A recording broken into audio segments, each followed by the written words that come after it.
Hi friends, ఈరోజు గోంగూర రొయ్యలు ఎలా చేయాలో చెప్తాను. రొయ్యలు ఇలా బాయిల్ చేసి పెట్టుకున్నాక గోంగూర కూడా ఇదిగోండి ఇలా శుభ్రం చేసి పాత్రలో వేసుకున్నాను. దాంట్లో పచ్చిమిరపకాయలు కూడా వేసుకోండి. గోంగూరలో పచ్చిమిరపకాయలు వేసుకొని పొయ్యి మీద పెట్టేసుకొని సిమ్లో పెట్టుకోండి. సిమ్లో పెట్టి మూత వేయండి. నీళ్ళు లేకుండా బాయిల్ చేసుకోండి.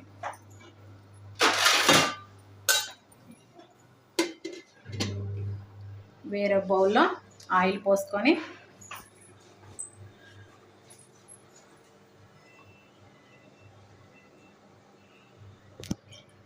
చాలు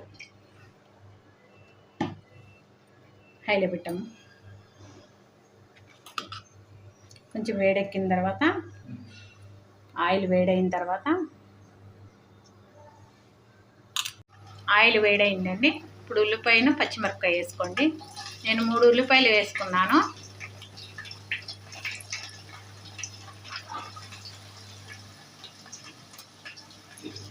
బాగా వేగనివ్వండి. మూత పెట్టేసి సిమ్లో పెట్టి బాగా వేగనివ్వండి. కిలో రొయ్యలకి 2 కట్టల గోంగూర తీసుకున్నానమ్మా.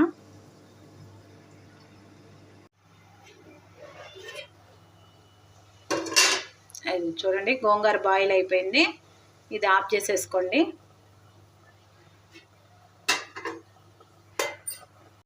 ఉల్లిపాయలు రెడ్ కలర్లో వచ్చినాయి చూడండి, పింక్ కలర్లో.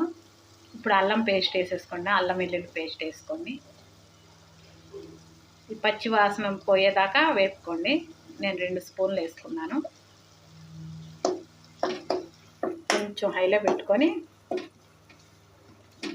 పచ్చి వాసన పోయేదాకా కలుపుకుంటూ ఉండండి. అడుగంటకుండా చూసుకోండి. చూడండి ఎలా వేగిందో. పచ్చి వాసన పోయేదాకా వేపుకొని రొయ్యలు వేసేసుకోవాలి.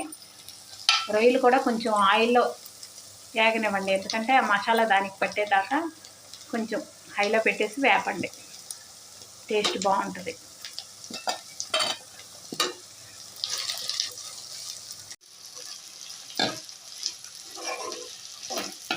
హైలో పెట్టుకొని వేపుకోండి. ఇప్పుడు నేను రొయ్యలో కొంచెం పసుపు వేసానండి ఉడకబెట్టేటప్పుడు. ఇప్పుడు కొంచెం వేసుకుంటాను పసుపు. కారం మాత్రం కొంచెం ఎక్కువ పడుతుందండి, పులుపు కదా.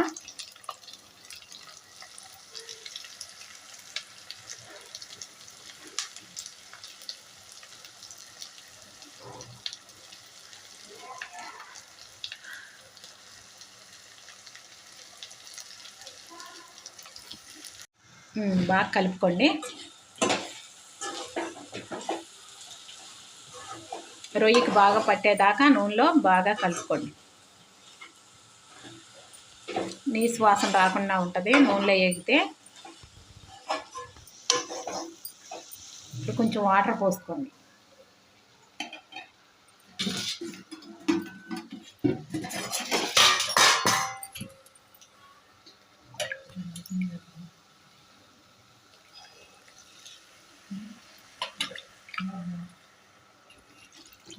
నేను 3 గ్లాసులు వేసుకున్నానండి. 3 గ్లాసులు పోసాము నీళ్ళు. హైలో పెట్టేసి ఉప్పు కూడా వేసుకోండి.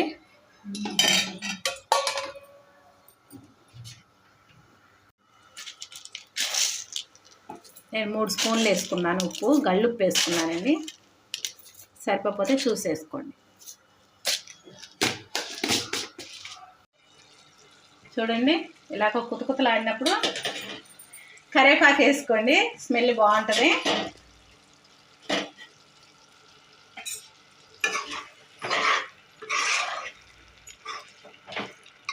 సిమ్లో పెట్టేసుకొని మూత పెట్టేసుకోండి. ఇప్పుడు గోంగూర ఉడకబెట్టుకున్నాం కదా, దాంట్లో కొంచెం ఉప్పు వేసుకోండి. దాంట్లో కూరలో కూడా వేసాను ఉప్పు. దీంట్లో కూడా 1 స్పూన్ వేసుకోండి. వేసుకొని మెత్తగా రుబ్బుకొని పక్కన పెట్టుకోండి.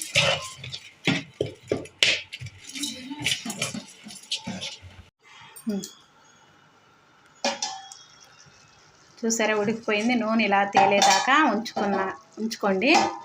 ఇప్పుడు గోంగూర కలిపేసుకోండి. కొంచెం లూజుగా ఉన్నప్పుడే వేసేసుకోండి, వాటర్ ఉన్నప్పుడే గోంగూర వేసుకోండి.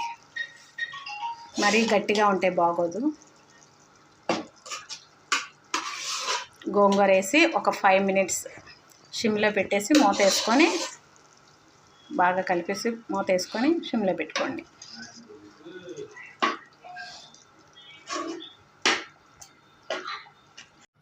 ఇంత బాగా కలుపుకోండి. ఒక్కసారి ఉప్పు చూసుకోండి, ఉప్పు సరిపోతే కొంచెం సాల్ట్ వేసుకోండి. కలిపి మూత పెట్టేసుకోండి. ఓ 5 మినిట్స్ అయిపోయిందండి. ఇంకా ఆఫ్ చేసేసుకోండి. గోంగూర రొయ్యలు curry ready. Please like, share and subscribe.